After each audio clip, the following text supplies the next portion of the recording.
કીર્તિભાઈ બહારથી એરપોર્ટ થી ઉતરી સીધા અહીં આવ્યા છે. કીર્તિભાઈને વિનંતી કરું કે આપણાને એમના સુંદર કંઠે આપણાને ગીત સંભળાવે. ટાઈમ તો છે ને આપણી જોડે? બસ તો ભાઈ, કારણ કે આમાં શું થાય, ટાઈમ ના હોય પાછું ટાઈમ છે બધા જોડે. ગુજરાત ક્ષત્રિય ઠાકોર સેનાના અધ્યક્ષ મારા મિત્ર અલ્પેશજી ઠાકોરના આહવાનને તમે બધાએ જે માન આપ્યું છે એ સોનેરી અવસર છે. આજે મંચસ્થ મહાનુભાવો બધા જ પક્ષના રાજકીય અને સામાજિક આગેવાનોને પ્રણામ કરું છું, ખૂબ ખૂબ શુભકામનાઓ આપું છું. અહીંયા મારી અગાઉ વિક્રમભાઈ બે લાઈન ગાઈ, સમાજના બહુ ઉત્તમ કલાકાર છે, ગુજરાતના કલાકાર છે, ગુજરાતનું ગૌરવ છે. અહીંયા બે મંચ છે, આ બોલવાનું મંચ છે, ઓલું ગાવાનું મંચ છે. પણ અહીંયાથી અમારા આદરણીય અલ્પેશભાઈ કીધું છે એટલે એક બે લાઈન ગાઉં, કારણ કે આવડું મોટું સંમેલન બ્રહ્મ મુહૂર્તમાં થયું છે. આપણા ગુજરાત, સૌરાષ્ટ્ર, કચ્છ, કાઠિયાવાડની કહેવત છે, રાત્રે વહેલો જે સૂવે વહેલો ઉઠે વીર, બળ બુદ્ધિ અને ધન વધે સુખમાં રહે શરીર.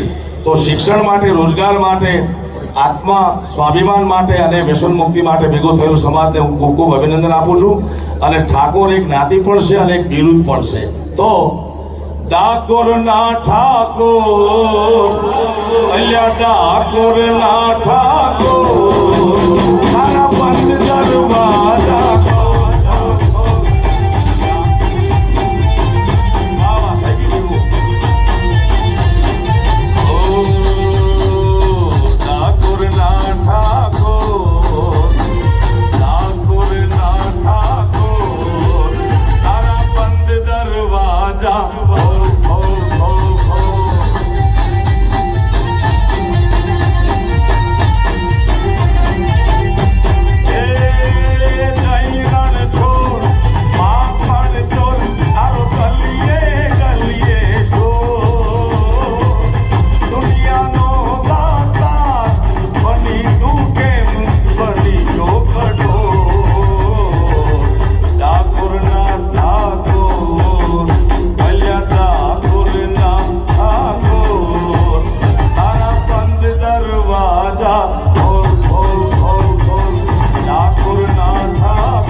બંધ દરવાજા, તારા દાદાગીરી